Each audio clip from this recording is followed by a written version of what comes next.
Good morning, my fellow silver degenerates. Tommy's Talking NYC. Just a little chat about a balanced stack. A lot of beginners ask me, one of the first questions they ask me, I should say, is what do you recommend I stack?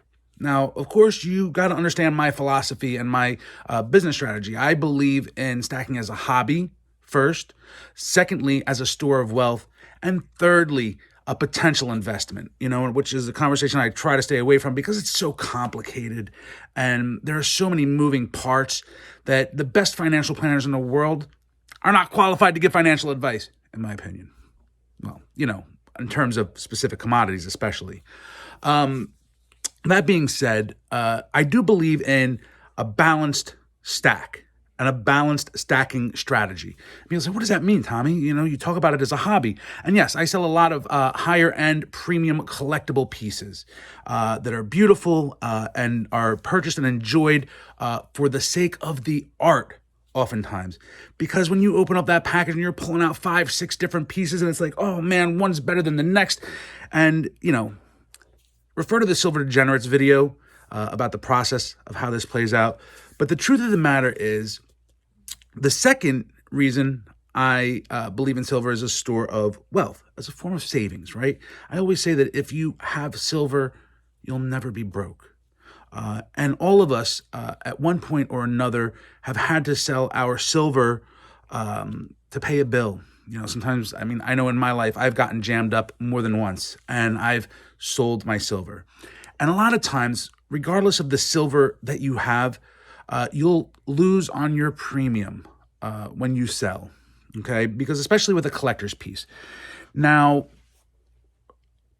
the reason we talk about a balanced stack is because different pieces of silver react differently to market fluctuations, right? When spot goes up or down or this or that.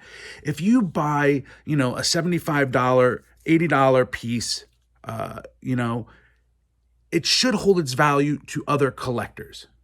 Oftentimes they will, and you might lose a few dollars, somebody's willing to pay cash, whatever.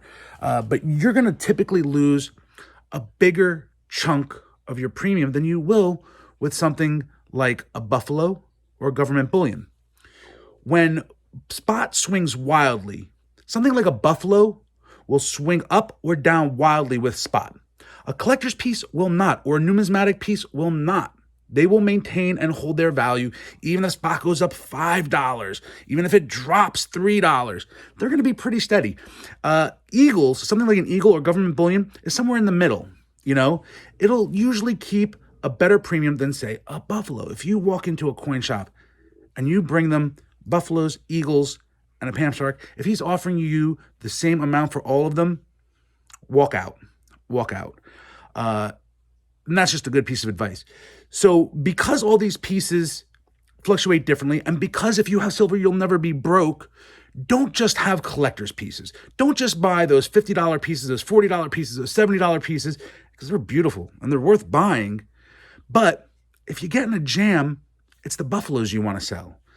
Get a couple tubes of buffaloes. You need $100, boom, and even if you lose a little bit, it's not like you're losing a big premium on a piece that you love. So keep in mind that as spot fluctuates, buffaloes, government bullion, collector's pieces, and numismatics will all react differently, okay? In that order.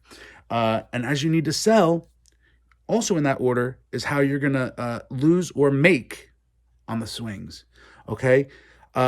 Never sell out of desperation. If you're selling a collector's piece, sell it to other collectors. This is a great community. We all value the limited edition pieces. We all know that they have long-term value for the most part. So stay stacking, keep it balanced, sprinkle in some generic. That's what you want to sell if you get jammed up. Throw in some collector's pieces. They'll hold value, and you're going to love them. All right. This is one of the only forms or things you can invest in, right, that you can really enjoy. Let's be honest, right? You don't enjoy buying Apple stock.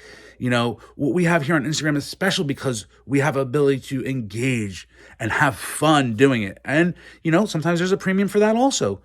Just make sure that you're selling smart, that you're balancing your stack, and that you're doing all these things while having fun. how you stacking?